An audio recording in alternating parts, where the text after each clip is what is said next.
this event with us. So thanks so much.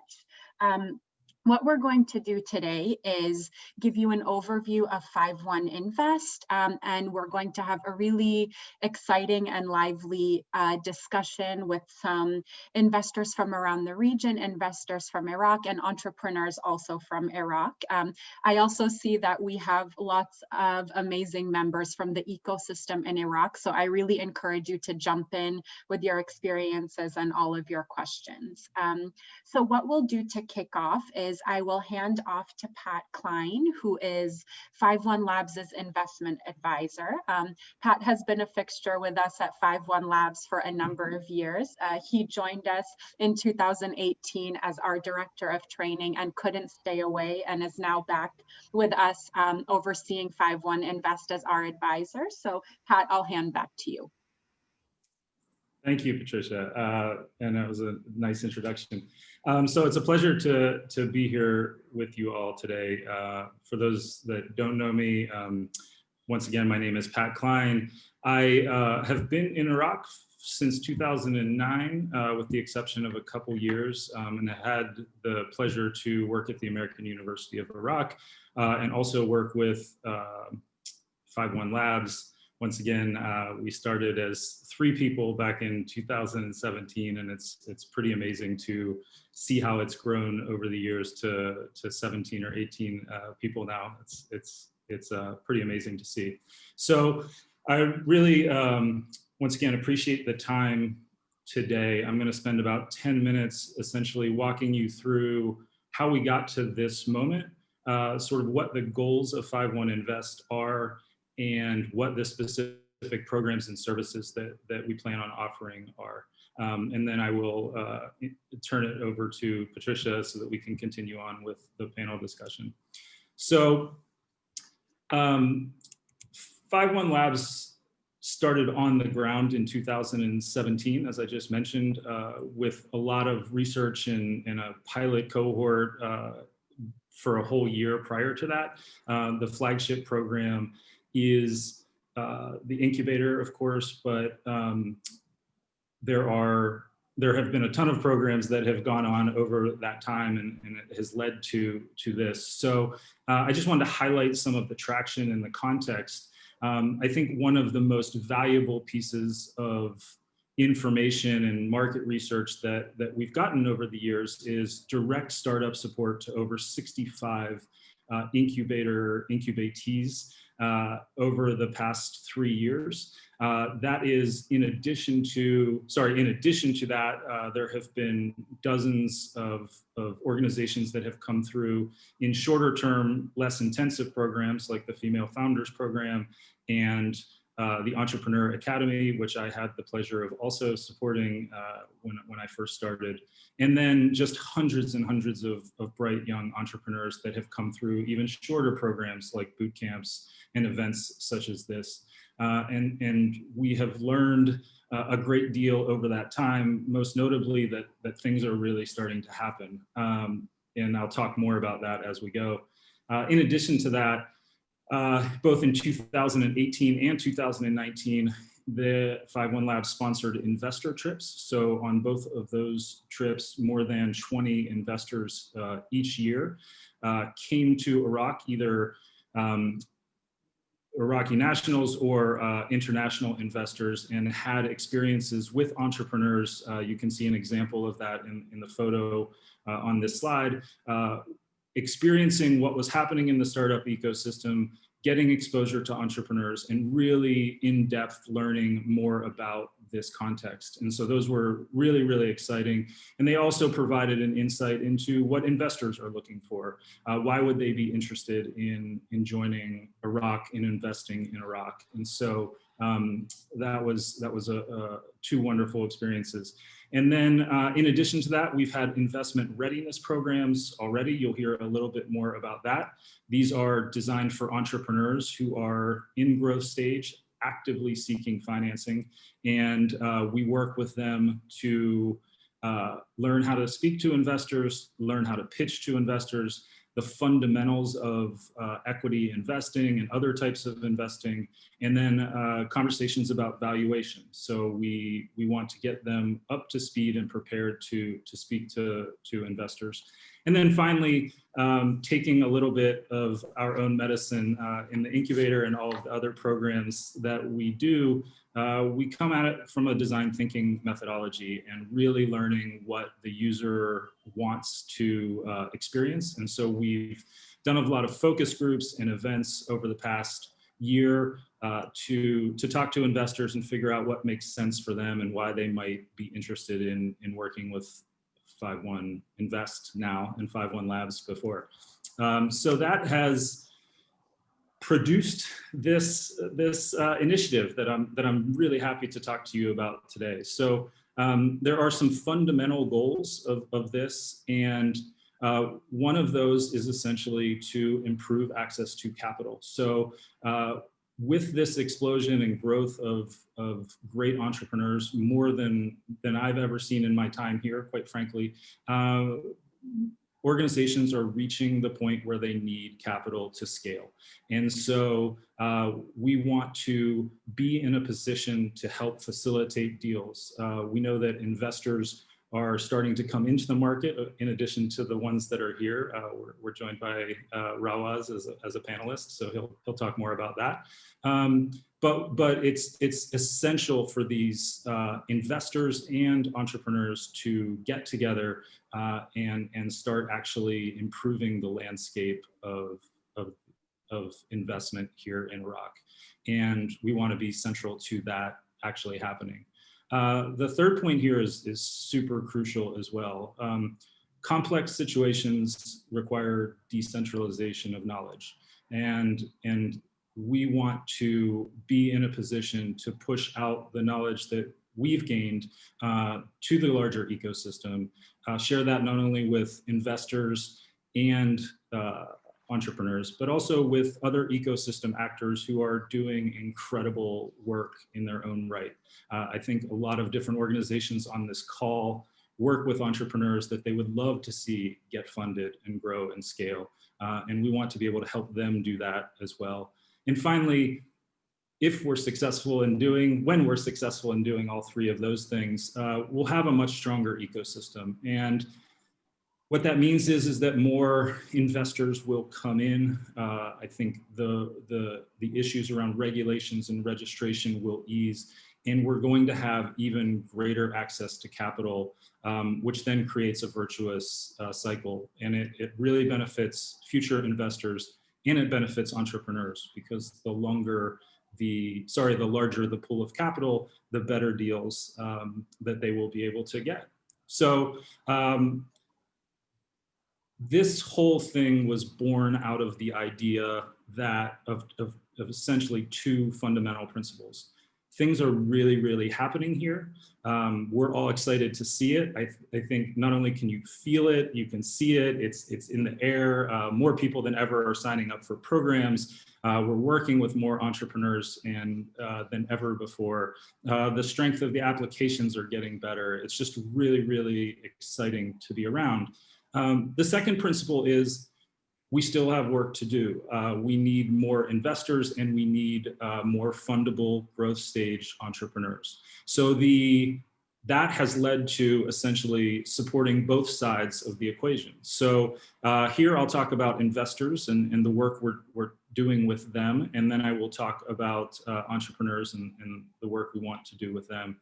On your left, you'll see this idea of entrepreneur spotlights. So this is a very focused event for growth stage entrepreneurs who have traction to present to investors their business in detail. So it is not a pitch competition. It's actually a longer event that will allow greater explanation by the entrepreneur to detail what they're actually doing, and investors to be able to really, really ask the questions that are most interesting to them.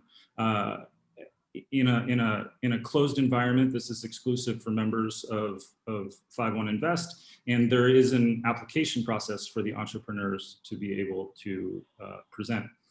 we hope that this is one of the aspects that leads to increased matchmaking. So being in this environment for more than 3 years, developing an incredible network of both entrepreneurs and investors, we want to be more central to putting those groups of people together. No deal is alike, so matchmaking might take the form of simply an introduction and stepping aside, or it might actually be more involved where we are involved in due diligence, independent valuation, consultancy, and helping with deal structuring, all things that we're very prepared to do. And then finally, sort of my baby, I guess the thing I'm most excited about is this idea of foundations of angel investing. So one of the things that we found in research was a lot of people are interested in entering this space. They are, for a variety of reasons, interested in funding early stage entrepreneurs, but a few of them, or many of them, don't feel that they have the knowledge to actually do this. So one of the things that we want to do over a comprehensive program is to give them the knowledge or help them learn more about angel investing, more about due diligence, what to look for in great pitches and great entrepreneurs, find out if entrepreneurs have good founder market fit, if they've achieved product market fit, and also to give them some idea of what equity investing looks like here in Iraq, and once again, how we can structure deals. The hope here, obviously, is to, once again, broaden the base of potential investors and just make this a much more liquid market where there is greater access to capital and deals become more frequent. On the entrepreneur side, we also have the entrepreneur spotlights. So we need to have great entrepreneurs presenting their businesses. Once again, actively looking for investment, have achieved some level of traction, and are interested in engaging with the investors that we will put forward. Investment readiness programs will be running. The next one will be in the spring, so we're going to continue that. I think each one of the two has gotten slightly better, so we're still learning what is actually the most valuable content and putting that forward. We spend a lot of time on, once again, presenting, speaking to investors, the due diligence process, making sure your financial model is understandable and ready to go. And in these courses, we very much take the perspective of an investor, and we challenge the participants to rise up and sort of meet those expectations and really be ready for what could come as investment down the road. And then finally, another thing I'm very excited, although I'm excited about all of these things, is advisory services. So I talk to great companies all the time, and I think some of them need bespoke services from time to time. So those types of things might be help with professionalizing the pitch deck. It might be, once again, work with valuation. It might be working on a financial model and really thinking through growth forecasting and looking to the future and being able to tell that story. And so I and the team of people working at 51 Invest stand ready to help people, great entrepreneurs, in that capacity. Sorry, Pat, I'm just going to jump in quickly just because we're over time. Maybe if we can wrap up in like 30 seconds to a minute, if you don't mind. Sure. So we're on the speaker series here, and that's another thing that we just want to do for the public. And so these are just designed, and you're going to experience it today, essentially having the leading minds in Iraq and internationally come and speak to people to have them learn more about investment in Iraq. So next steps, I will do this somewhat quickly. Become a member. So check out the website. We want investors to join us, become an official member of the 51 Invest programs. And for those of you that are curious about what is happening, Please sign up for these fundamental of angel investing courses. Those will be, the next one will start in early next month. And so we'll have that information on our website. Next steps for entrepreneurs. Join us for a spotlight, really apply and come join us and present to investors.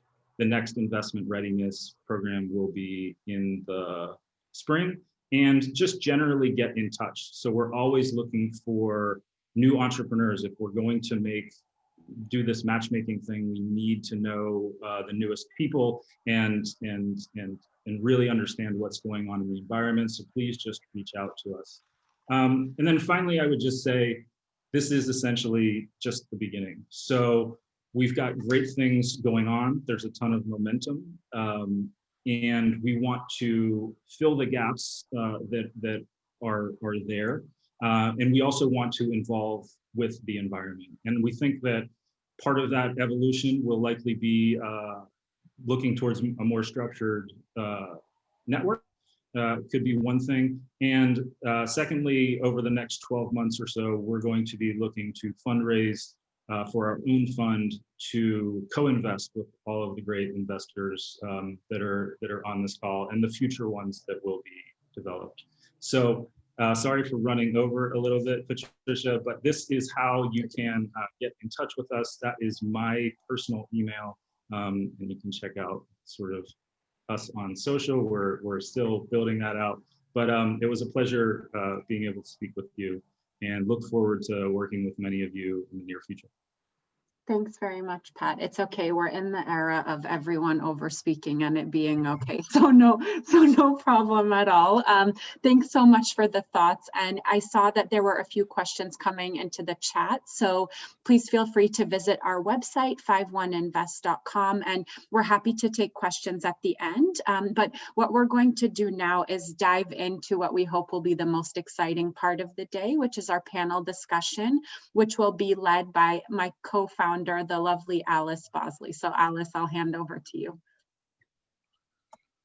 Thank you, Patricia, and thank you everyone so much for joining us today. We're really pleased to have you all here, and we're especially pleased to have three incredible panelists here to talk about investment in Iraq today, and then also 5 years forward. So what's happening now, and what are we hoping will be happening in the future of investment in Iraq?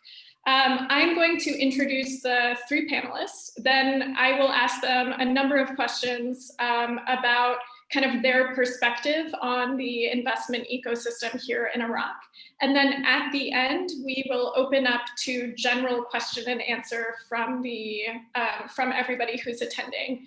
You should also feel free to write questions in the chat box. I will be checking that every once in a while, and we'll be asking questions at the end from that as well. Finally, please keep yourself on mute until the end when we have the open question and answer. The three panelists, you all can take yourselves off mute if you would like at this time. So to introduce our panelists, first we have Mr. Rawaz Rauf, who is a seed investor. He has invested in the past through Iraq Tech Ventures and also through the Iraq Angel Investor Network. And then as his day job, he also manages new investments at the Hiwa Rauf Group. So Rawaz, thank you so much for being with us. Next, we have Mr. Walid Faza, who is a partner and chief operations officer at MSA Capital, which is a global investment firm with 1.8 billion under management.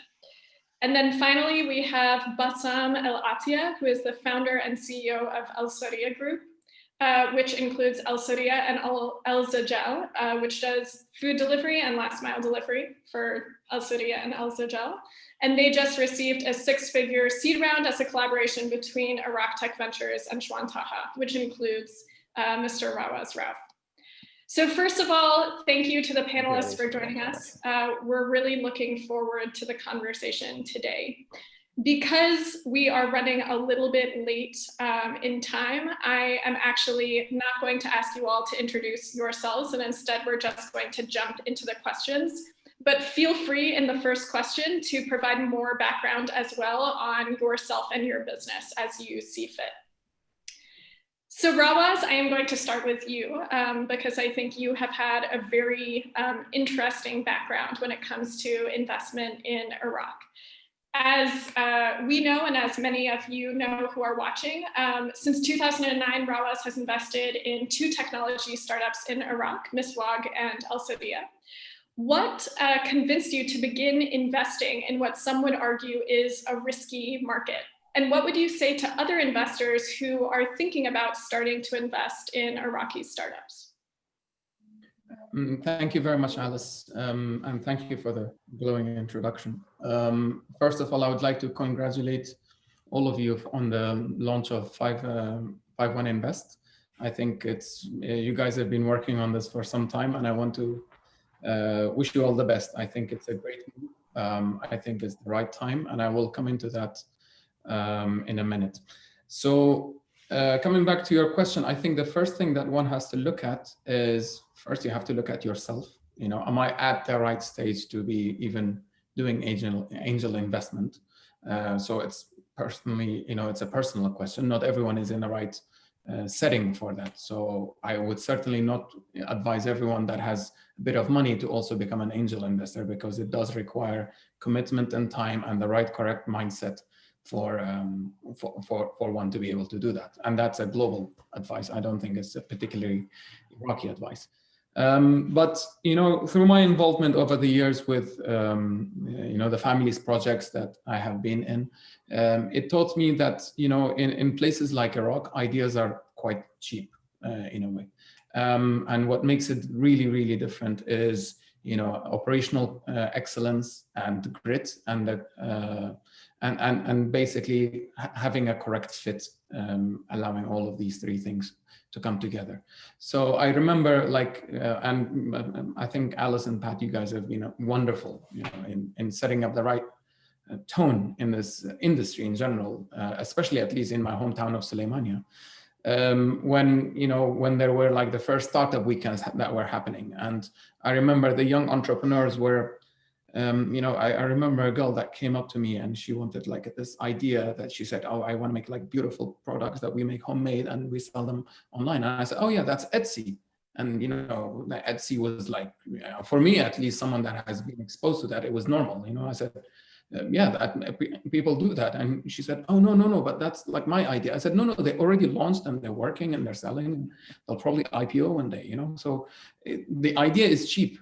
You know, and frankly, we still don't have an Etsy in Iraq. So one has to wonder if it's just the idea. No, it's definitely not the idea. So I would encourage entrepreneurs to not just look at, you know, what is out there, but like what is actually useful for the Iraqi audience. Now, specifically coming into what changed, why now? Why not 4 years ago? Why not 10 years ago? I think there are 2 key factors that have enabled a lot of tech projects to really move forward. And, you know, because we can always talk about all the problems that Iraq has had, you know, and it's easy if you just put on anything on Google, you will have 1,000 problems. But there are also light spots that one can build hope on, you know. I would characterize that as 2 things. At least as far as tech is concerned. So one is that for the first time in a couple of years ago, we started having a nationwide 3G rollout in the country. I think we are way too late for 3G, but it is here. So at least now certain business models that were unheard of or unthinkable of can be thought of. I remember in 2011, there was a bank that came to me because, you know, I also have a telecom background, and they said, you know, we want to set up 1,000 ATMs.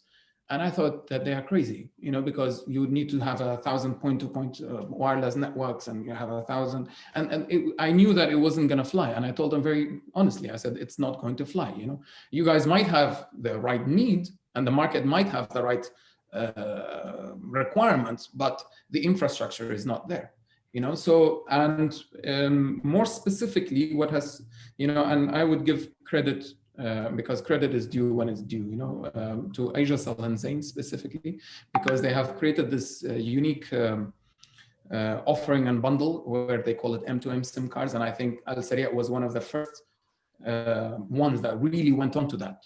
So when I saw Bassam's work, I knew already where he had really innovated, and what had allowed him to become like someone that could easily expand his business, because these SIM cards allow you to have thousands of devices in the market. And if you're a bank, you can have 1,000 ATMs that can connect, provided, of course, you have limitations. You can't just expect gigabit internet speeds out of an ATM. The other second point that I think is important is there is a fundamental shift that is happening and of attitude with regards to the importance of the banking sector.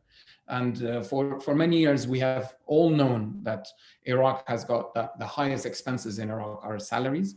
And unfortunately, this was never momentized in the correct way. And we have seen, at least in the last 3 or 4 years, there is a major push by the Iraqi government or the central bank to push salaries into banks and no longer hand out cash to salary recipients. And that allows all sorts of other new business models to emerge in a market like Iraq.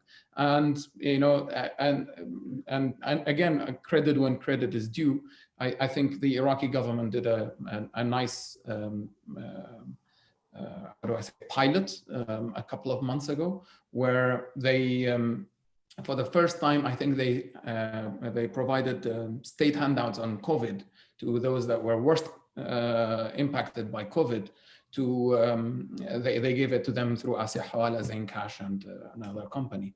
And I thought that was a good sign, because once you start building that deposit base, people may want to have their groceries delivered by Bassam, and slowly he can start thinking about his business differently.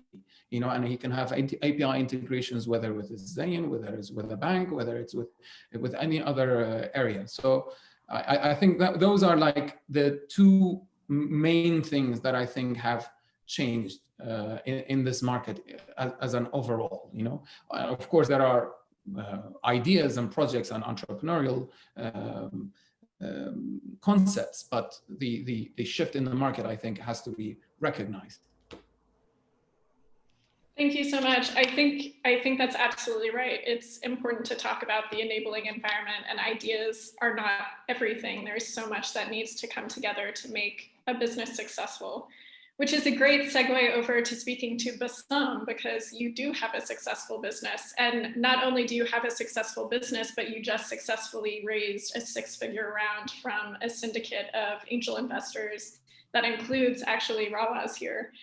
So I would love to hear, Bassam, your experience raising investment here as an Iraqi startup, and what made you decide it was time for your business to look for investment from angel investors.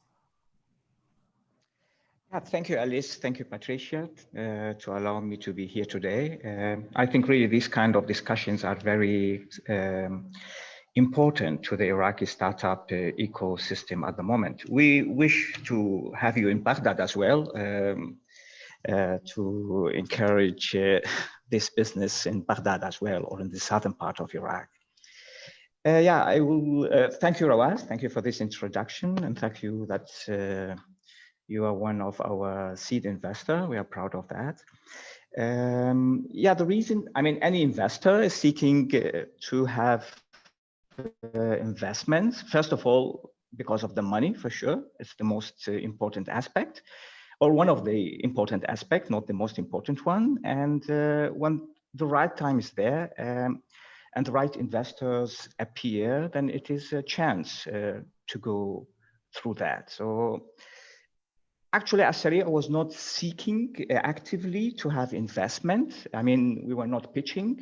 I think in the last 2 years, we did only 2 pitches. Our last investment stack is maybe 1 year old, but it's like a serious relationship. To find an investor is like a serious relationship.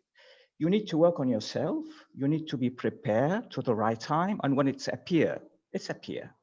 So I see it like that. And really, we are happy to have this kind of investors. Of course, Iraq Tech Venture did an amazing job to organize all these things. And as Rawaz said, you need to have the right or the similar mindset, and you need to have similar values, and the rest will be, you know, a matter of the engagement and luck. Bassam, I would like to ask you one follow-up, which is, how did you know that Alsaree and Al-Zajjal were at the right point to get investment and grow? Well, I mean, you see the business is growing, you see that you are doing well, and in the right time, you find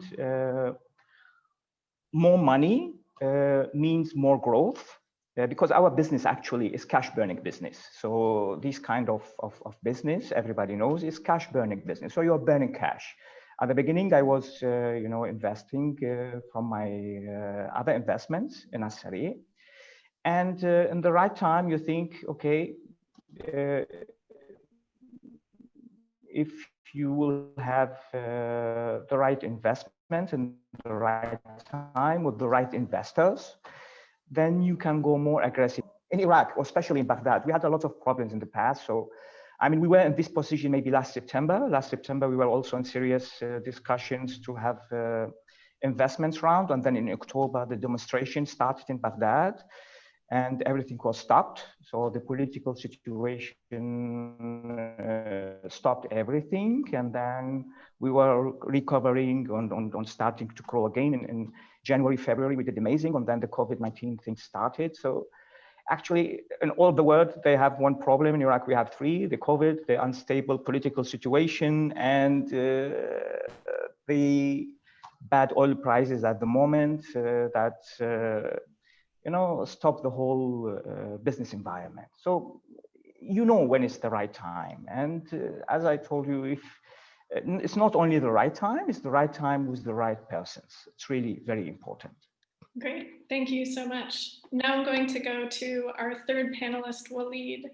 Walid, you have been a part of the investment ecosystem and startup ecosystem across the Middle East. You've really seen a lot, the Jordanian ecosystem, for example, grow. You've been really involved across the region. I would love to know, in your perspective, how does Iraq compare to the other startup ecosystems in the region? And what things would have to change or be different in order for someone like MSA to consider entering? Thanks, Alice. So Iraq is very different from the rest of the region in terms of its evolving ecosystem. And we know that Iraq has a lot of challenges.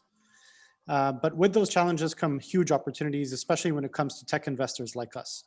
So we know that it's inevitable that technology is going to come in and solve a lot of the problems and present a lot of opportunities for Iraq. And it's a huge market. So I think the only way is up for Iraq from here. And I think technology plays a huge part. And that's why investment, at least in the future, or in the near future, let's say, looks very, very promising. And what it takes is role models and more, more 5-1 labs. We need so much more of you guys doing the stuff that you're doing that is laying the foundation and the groundwork for entrepreneurs to understand what it means to create their own companies, to present, to have a structure that allows investors to come in and invest in them. And we need more role models like some of the companies that are already getting investment. So if we look at the Jordanian ecosystem, back in 1999, it was a company that's been working for 10 years called Maktoob that got bought out by Yahoo, and the ecosystem all of a sudden flourished, and you had incubators and accelerators everywhere. It was the same thing if you look at Dubai. In my previous job, it was about Stu being acquired, and it was about Kareem being acquired. And when you have all of these aha moments where an international investor or a company comes in and acquires, then people start understanding that there is value in investing and supporting entrepreneurs at the seed stage so that you can get the kind of returns that you want at the end of the day. So in VC lingo, it's a waterfall effect. At the end of the day, we put funds together, we promise people a return in money, and in order for that to happen, exits need to take place. So it's really about creating the foundation and having the role models that Iraq already has. And I think, you know, from the past year that I've been in touch with you guys, we've already seen a healthier pipeline, more people trying to do it, but clearly with the challenges there, we have to think a little bit smarter. So it's not just, oh, you know, somebody did an Etsy and then, you know, they want to come in and do an Etsy like Rawaz was saying. But I think Iraq gives us opportunities, especially when it comes to fintech and banking and maybe oil and gas services that you know, no other place can do. And I think if we can, the ultimate goal would be to have a startup from Iraq that scales on a global level. And I think because of the challenges, there's huge opportunities for that to happen. And hopefully we'll look at that. Okay, I have two follow-up questions for you, Walid. First is, if you were going to imagine what industry would be the one to create this startup to scale on a global level, do you see it as oil and gas or something else? Maybe oil and gas, but then again, the industry in oil and gas is going through its own growing pains in terms of pricing and because of alternative energy coming in. So interesting to look at that.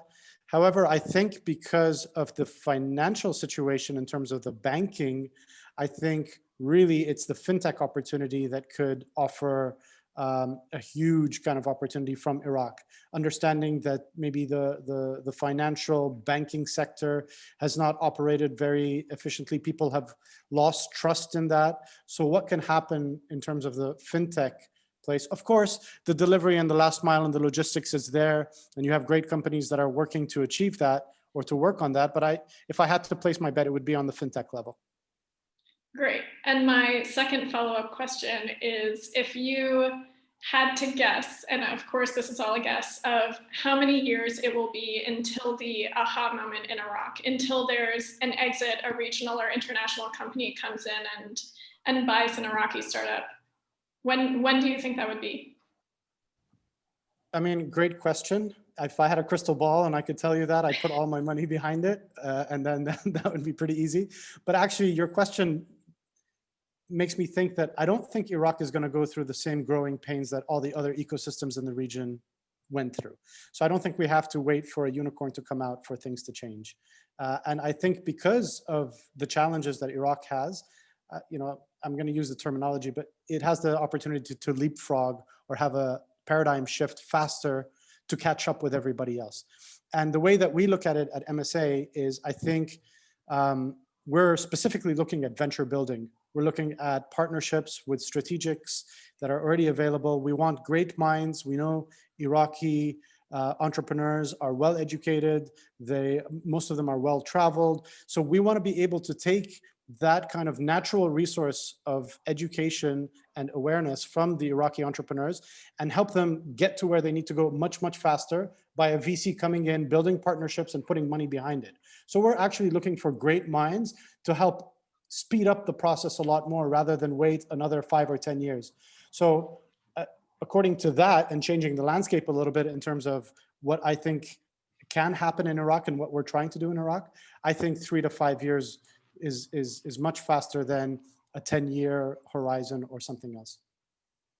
That's great, thank you. And I think that that is a great segue. You know, we kind of started the panel talking about what is happening now, how does the ecosystem look now? And I think coming towards the end of the panel, what I would love to hear from you is kind of what you all think will be happening over the next 3 to 5 years. And so, Bassam, I would love to actually go back to you from the entrepreneur's perspective. And, you know, running a startup for a number of years, what do you need to see from local investors to make it more possible for other startups like you to successfully scale across the country?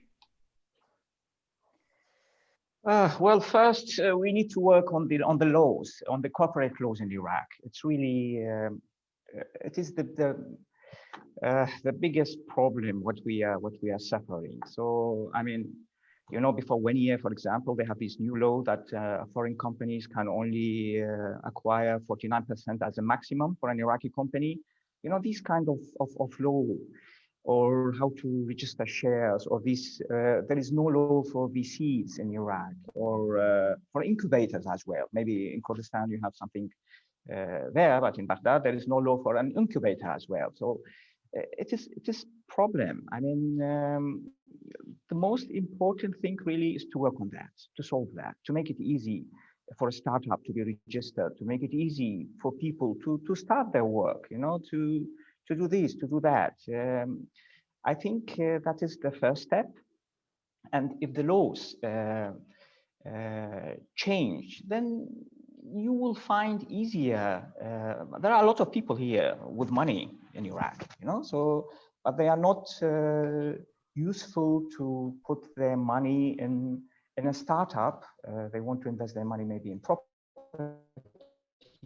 or on oil and gas or in construction, because that is the usual work they used to do. They see the benefit come back. But for startup, without any protection, low protection, without make the share transfer, you know, like when they process, or without being able to sell your shares, you know, there is no, I mean, also for capital raise, if you go to the tax authority, there is no real, I mean, common laws for that. Nobody knows what to do. So these kind of stuff, these kind of things needs to be solved first.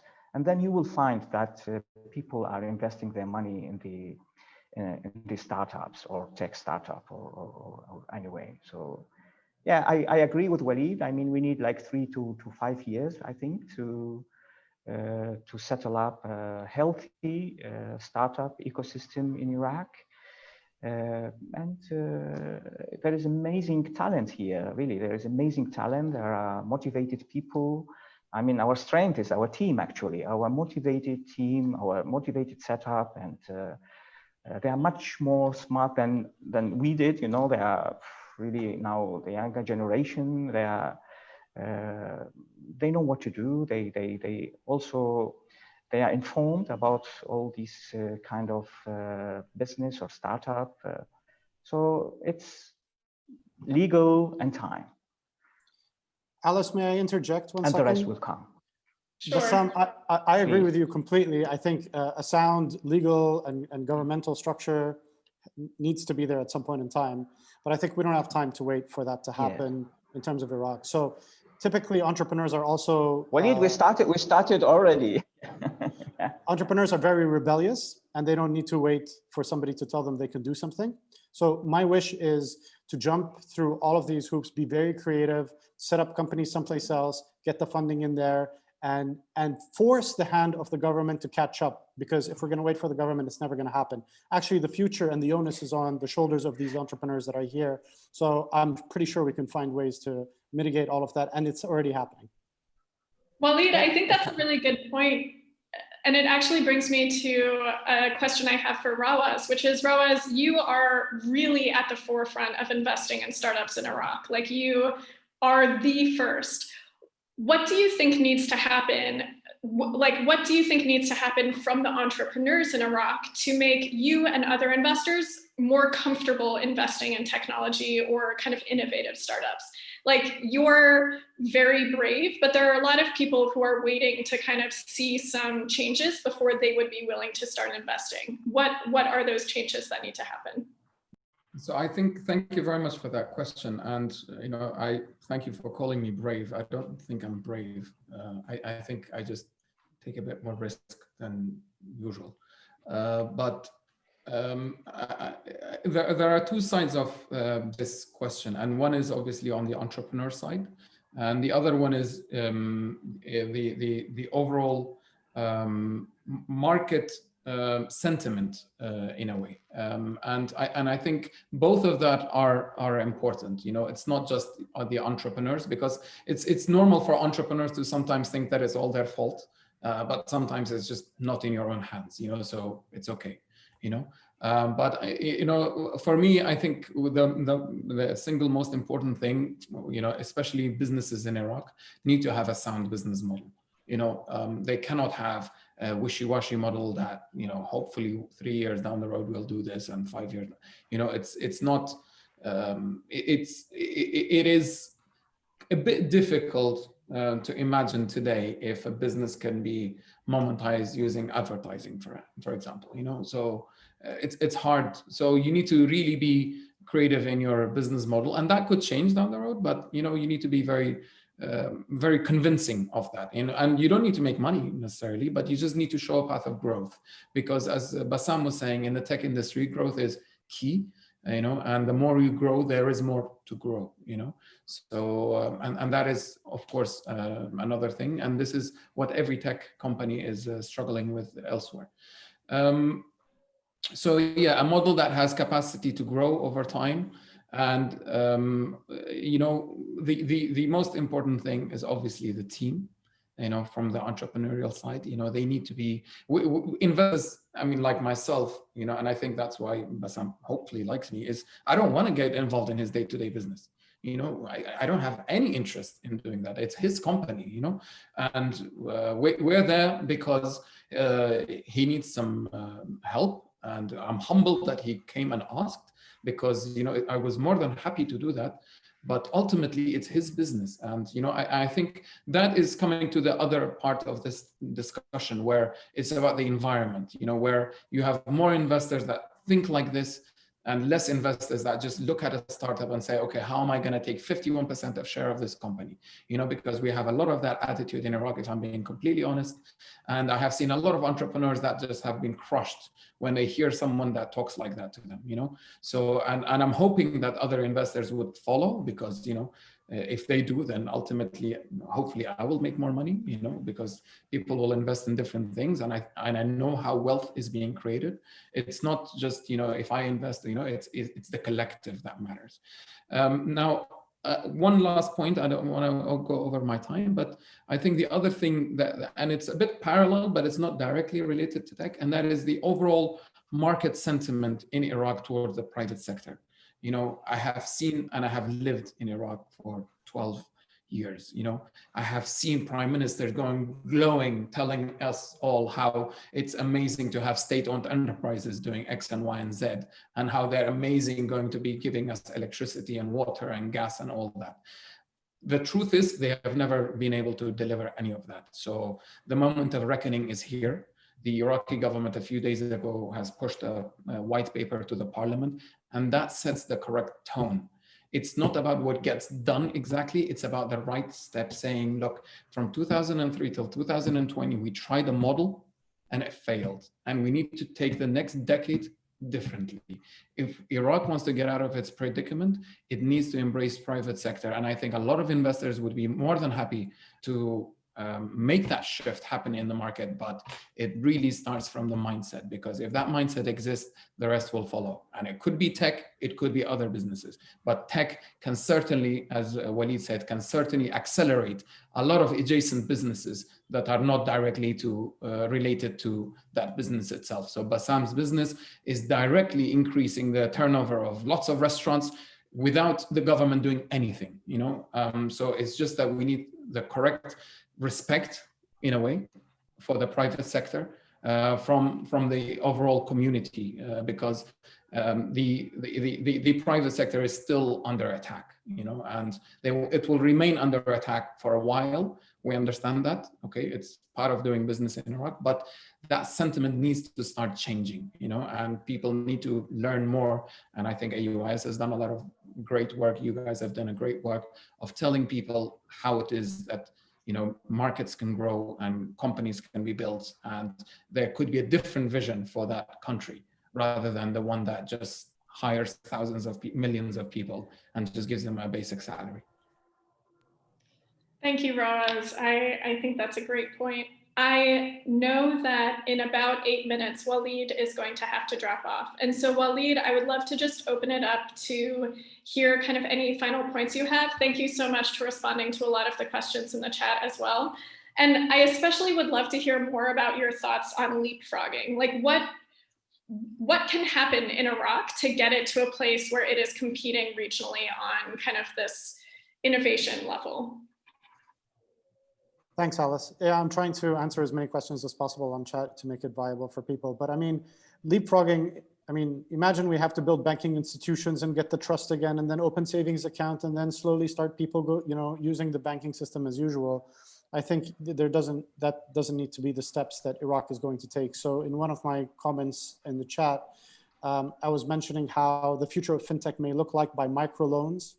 That would happen through onboarding a lot of people through ride hailing or through delivery apps, and then having sort of a fintech ecosystem around that will present much more sort of fintech products available, whether that's investing, whether that's saving, whether that's loans, and so on and so forth. So the idea is we don't have to go through the growing pains that other places have gone through.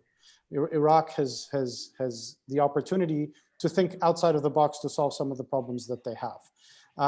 And Iraq is also very unique in the way that it's segmented as well. I mean, you have 5 different jurisdictions that you have to think of in the north and the south and the east and the west. So I think there are many things that, like the fintech example, can be done. Also in terms of I think, healthcare, and COVID is also presenting more challenges where opportunities can come from. So, I mean, we looked at this in China and we looked at it versus the West, and MSA is a Chinese fund for those that don't know. But when I went to China and I went to try and pay with cash, they looked at me like there was something wrong with me. I thought, oh yeah, I'm going to take out my plastic. They don't do plastic there. All they do is kind of WeChat Pay or Alipay, which is scanning a barcode. You go to places like Kenya and you have M-Pesa. I mean, Iraq is ripe for them to have something that is a monetary ecosystem that they can call their own and they can be proud of. And I think that's the kind of leapfrogging that can happen. Great, Walid, thank you so much. And I know that you're going to have to be signing off soon. So thank you for also being part of this event. I am going to open it up now to all of the attendees that have joined us today to see if there are any questions. I've seen a very active chat, which is amazing, but it also means it's hard for me to go back all the way to see what all of the questions are. And so I would encourage, if you have a question, to unmute yourself and ask. Otherwise, I can start looking back through the chat, but I would encourage you to just ask it if you have anything.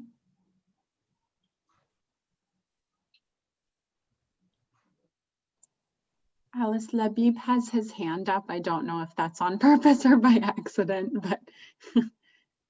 Labib, do you have a question? Yes, I have a couple of questions. Thank you. Well, I have a question for Mr. Rawaz and Mr. Bassam, and also to you, 51 Labs. First, to Mr. Rawaz, as you are an investor, which model did you value the Alsaree? Is it discounted cash flow or dividend discounted models? And the second question, what's the terminal growth rate that you choose to see their growth after 5 years? The second question is for Mr. Bassam. You are in Alsaree.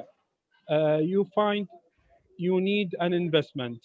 Did you need the investment to because you have a lot of money, or because let me see, if you can generate revenue that make you comfortable and nice in Iraq? Do you think you need investment? Because at that time you see you are generating revenue, you are generating profit, that you don't need investment. But if you at that stage, do you need investment or not? The other question is for 51 Lab. It's not a question actually, it's an invitation for partnership. First, I'm Labib, I'm CEO and co-founder of Project Nakhle. Also part of the team that we are working with GIZ, UNDP, and some other organization to put a startup laws that specific for startups to identify what startup and what entrepreneur, to identify how to register their startups, and also to access to finance. So we need also your opinion as 51 Lab, if you can join us with our group to make this startup law more efficiency and more easy to the other startups. That's my question. Thank you very much. Can I go first on that? Please. So I don't want to go into too much details about the valuations because I would rather not discuss specifics. But I think any investor that would invest in Iraq should look at the risk of the market as being incredibly high. I don't want anyone to have any illusions that this is a non-risky market. I think if you go to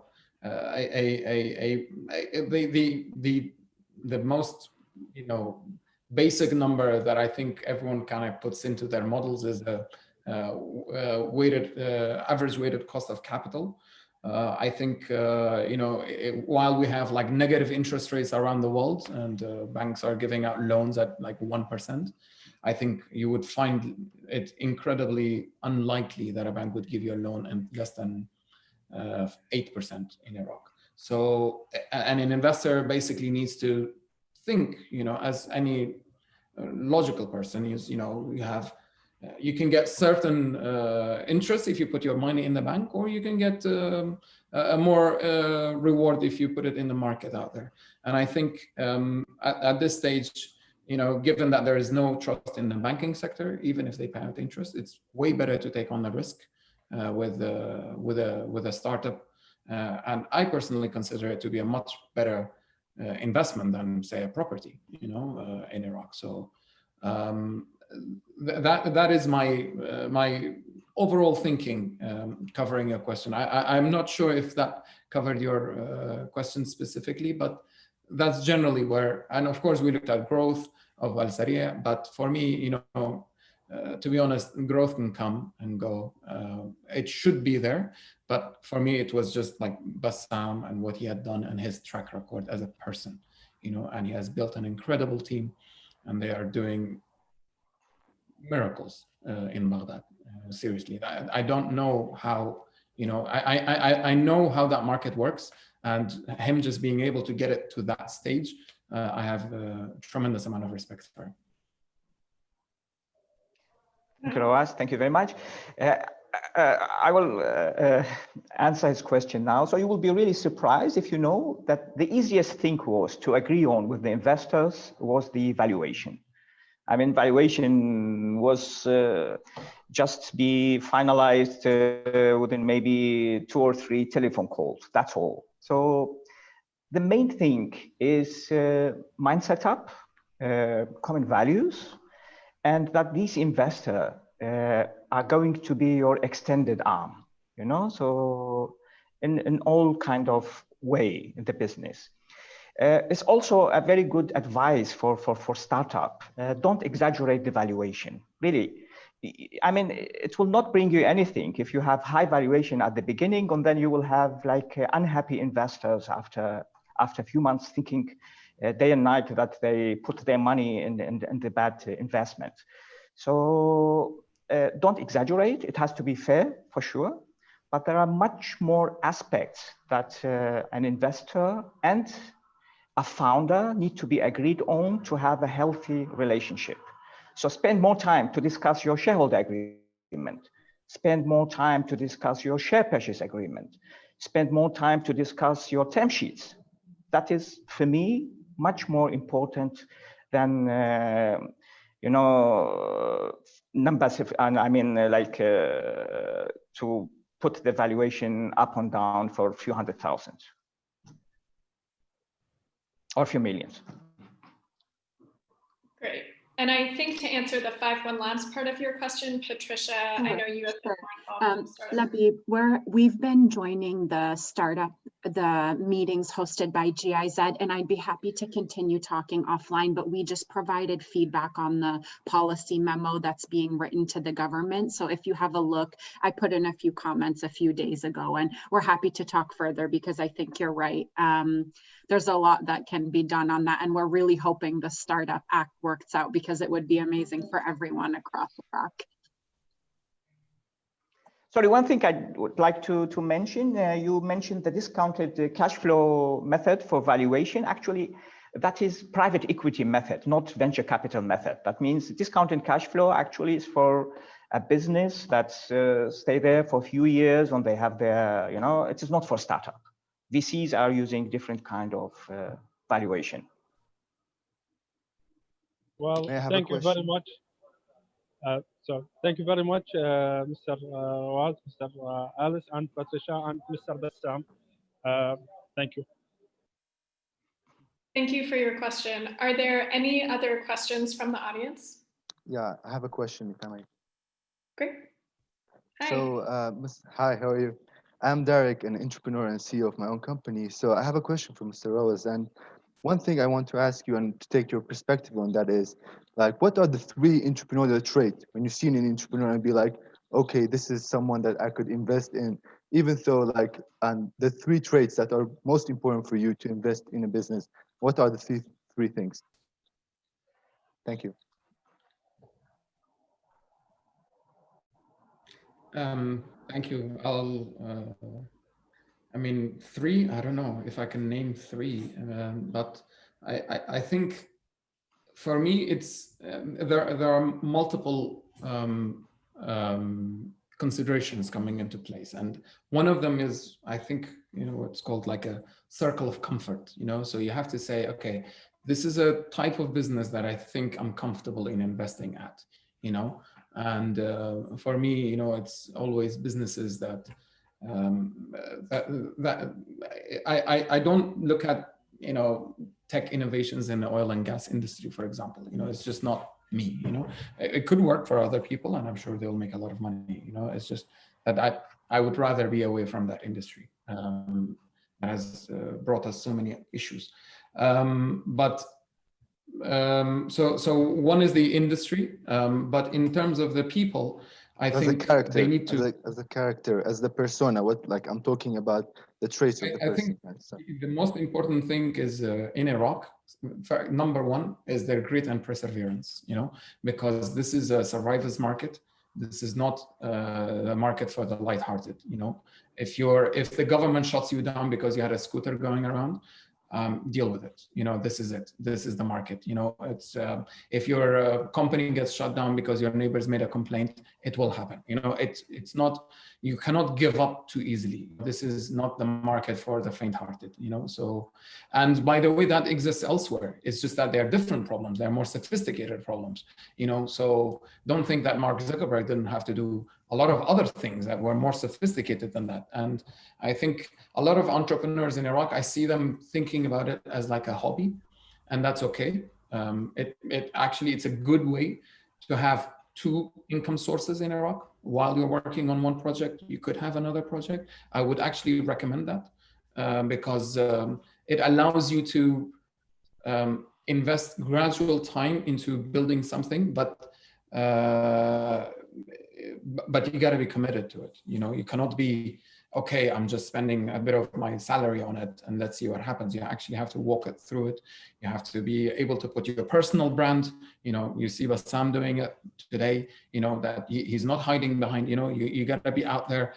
If you succeed or fail, it's not guaranteed. None of us know which one will work out, but at least you attempt and you go ahead for it, and I think that's more important than a lot of things, of course, and humility, because Iraq filled with people that are huge, ego-driven people.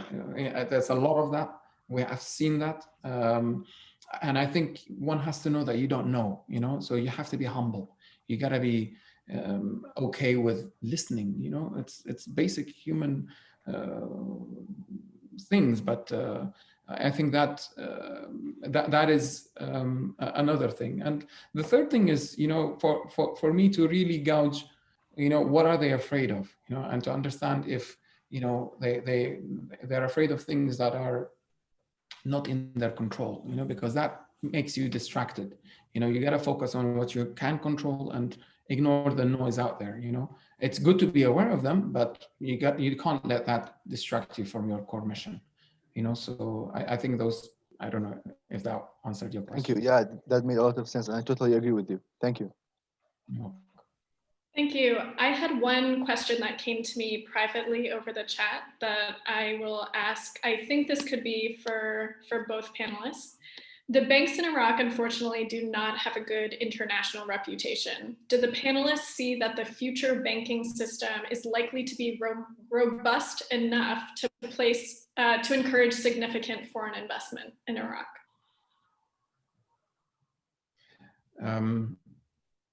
Can I take a cut on that? Please go on. Yeah. So thank you. I think it's not good to say this is the banking sector is the problem, because if they are the problem, then why do they exist? Okay, they're not the problem. They're a symptom of a failed state in a way. Okay, so they're a symptom of a state that has for 4 decades promoted nationalism and nationalization of assets, whether it's properties, whether it's companies, whether it's oil fields, whether it's banks, whether it's, and anything else that could come forward. So naturally, investors for many, many years have not seen any room for them to invest in those areas, and that's why you have banks that are effectively, some banks I would classify them as thieves. They're just, they're not even, they don't even want to be bankers, so they don't even like to be bankers. They're just there to do something else, and to really change that, you have to have a change in the mindset of the wider population, where you say, look, if I receive a salary, I shouldn't receive it in cash, and that, and there must be one bank that you could name that you could trust, and I think at least I saw an initiative a couple of weeks ago by the Department of Defense in Iraq, and they basically gave like 15 banks to the employees, and they said, look, choose whichever one you like, any one of them, and that is the kind of thing that would allow the banking sector itself to grow. Because then, then it's competitive, then they have to innovate, then they could work with startups like Bassam, and they would be, outsourcing the things that they don't know. So, and that ecosystem in itself will grow bigger over time. But I don't think the banking sector itself is isolated from the overall sentiment in the market, I think it's the trust as well. People are not trusting the banking system in Iraq because of the reasons that Rawaz was mentioning now. So, I mean, people, they rather put their money under, we call it in Arabic word, تحت المخدة, under the pillow, than put it in the bank, because they are not trusting it. I mean, we see that. I mean, our employees, our drivers, they got their salaries transferred to the bank, and first day of the month, they all go to the bank to take all the money out in one time from their bank account. They're not trusting the banks. And this environment, of course, because also the banks here, most of the banks are not interested to improve the financial environment in Iraq. They are here only to take part in the, Mazad al-Umla, in the central bank auction for dollar.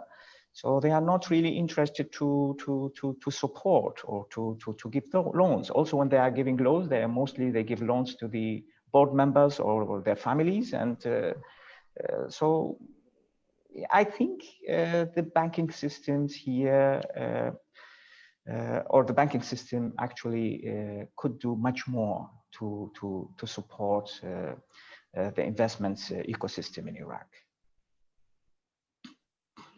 Thank you, Bassam, and Rawaz, thank you so much.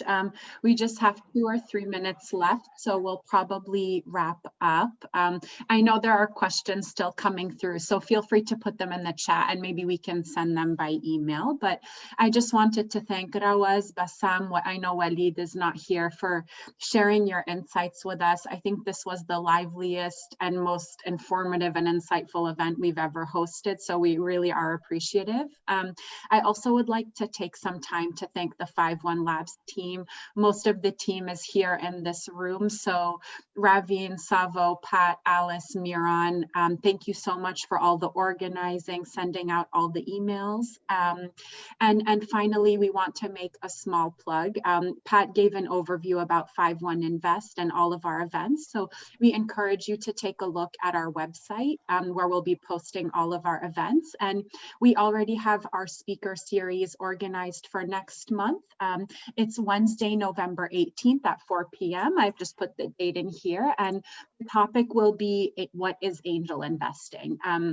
And we have a great speaker who is the network manager at Mediterranean Angels in Egypt, who will be answering any and all of your questions about what angel investing is. So if anyone is interested in that, we encourage you to sign up. We'll be sending out an email after this call that has the sign up form and also a survey just to get your feedback. So thanks for that. And the last thing is we will post the recording on YouTube and Facebook right after this meeting is over. So we encourage you all to share that. With that, we'll wrap up 1 minute early. Thank you all for joining us, and we hopefully will see you all next month. Bye-bye. Thank you all. Thank you. Bye-bye. All right, thanks everyone. Thank you, everyone.